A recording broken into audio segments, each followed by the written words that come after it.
குறிஞ்சி நிலத்து குறவர் சொந்தங்கள் அனைவருக்கும் வணக்கம். இந்த மண்ணுல அரசியல் இருக்கு, அதிகாரம் இருக்கு, ஆட்சி இருக்கு. அது எல்லோருக்கும் பொதுவானது தான். ஆனா எமக்கு ஒரு கேள்வி. அந்த அரசியல்ல குறவருக்கான குரல் இல்லையே. இந்த மண்ல சமூக நீதி பேசப்படுது. ஆனா இன்னமும் நம்ம மறுக்கப்படுறோம், புறக்கணிக்கப்படுறோம். சொல்லப்போனா இன்னும் அனுதினமும் போராடிட்டு இருக்கோம் நம்ம வந்து. கூடுதலா நம்ம போராட்டத்தை வந்து பொது சமூகத்துல கடத்தவே முடியல. அந்த அளவுக்கு இருக்கும் நம்ம சமுதாயம் வந்து.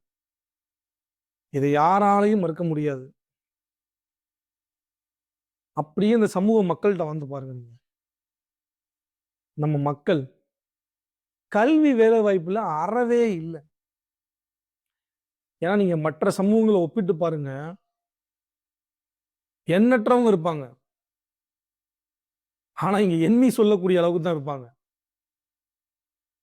சமமில்லாத வாழ்க்கை, ஈக்குவாலிட்டி இல்ல, நில உரிமை பிரச்சனை,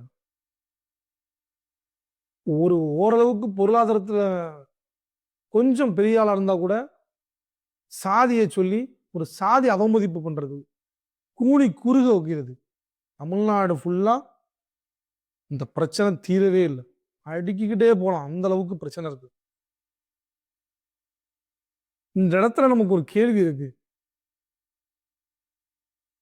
ஏன்னா நூற்றாண்டு காலமாக நம் சமூக முன்னோர்கள் வந்து இந்த சமூக விடுதலைக்காக தொடர்ச்சியா போராடி இருக்காங்க. ஆனா ஆட்சியாளர்கள் மத்தியில அதுக்கு மதிப்பே இல்லை, ஏளனமா போயிருச்சு.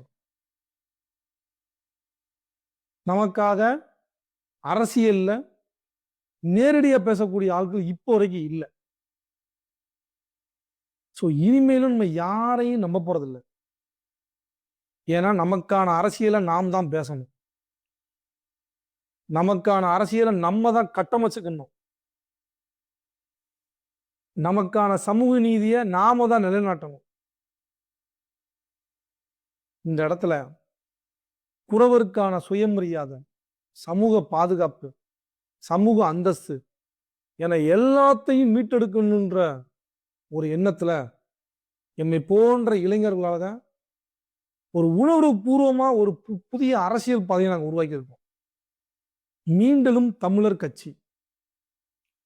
நீங்க நினைக்கலாம், இந்த வந்துட்டாங்க, ஏற்கனவே 30 இயக்கம் இருக்கு, 30 சங்கம் இருக்கு, தன்னை முன்னிலைப்படுத்துறதுக்காண்டி வர்றாங்க அப்படிலாம் நீங்க நினைக்காதீங்க. நாங்க இது ஒரு சாதாரண எண்ணத்துல நாங்க உருவாக்கல, ஒரு சாதாரண கட்சியா நாங்க உருவாக்கல. இது இந்த சமூகத்தினுடைய ஒரு உரிமை போராட்டத்தின் தொடக்கமா நாங்க உருவாக்கி இருக்கோம். அதுக்காக இருக்கக்கூடிய எல்லா அமைப்பையும் கட்சியும் நாங்க வந்து எதிர்க்க போறோம்லாம் நீங்க நினைக்காதீங்க. இனி வரும் காலங்கள்ல நம்ம சமூகத்தை இழிவுபடுத்தக்கூடாது அப்படின்ற நோக்கத்துக்காகவே நாங்க வந்து இன்னைக்கு எந்திரிச்சு நிற்கிறோம். சொல்ல போனா நம்ம சமூகத்தில் இருக்கக்கூடிய குழந்தைகள் வந்து உயர்கல்வி படிக்கணும், இளைஞர்கள் வந்து தன்னம்பிக்கையோட வேலைக்கு போகணும், அவங்க பிடிச்ச துறைக்கு போகணும், அந்த மாதிரி வேலை வாய்ப்பை உருவாக்கணும், நம்ம பெண்கள் வந்து பாதுகாப்பா சுயமரியாதையோட வாழணும் அப்படின்ற நோக்கம்லாம் நம்மகிட்ட இருக்கு. கூடுதலா சொல்ல போனா அரசியல்ல முடிவெடுக்கக்கூடிய நிலைக்கு நம்ம வர வேண்டும்.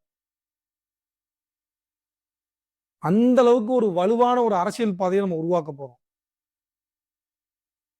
அரசியல்னா உடனே நீங்க வந்து சும்மா ஒரு மேடை பேச்சு, கூட்டத்தை கூட்டுறது, அந்த மாதிரி நினைக்காதீங்க. எதிர்கால தலைமுறையின் வாழ்வியல் இது வந்து. நம்மெல்லாம் யாரு? ஆதி குடிகள். அப்ப இந்த மண்ணு, இந்த மண்ணுல நம்ம தான் பெரிய ஒரு சக்தி, மாபெரும் சக்தி அப்படின்றத ஒவ்வொருத்தரும் உணரணும் முதல்ல. ஏன்னா இங்க அரசியல் இல்லாம எதுவுமே இல்லை. அப்ப நம்ம மக்களுடைய திறமை, அறிவு, ஆற்றல் எல்லாத்தையும் அரசியலோட இணைக்கணும்.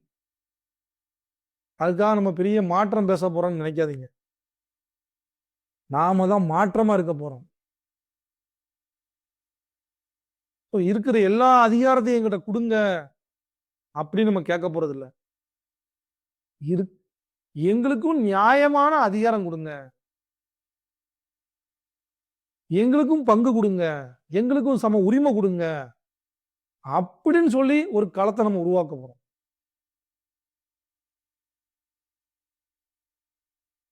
நம்ம ஒண்ணா இருந்தா தான் நம்மள யாராலையும் புறக்கணிக்க முடியாது. அதே பட்சத்துல நம்ம குரல் வலிமையா இருக்கணும்.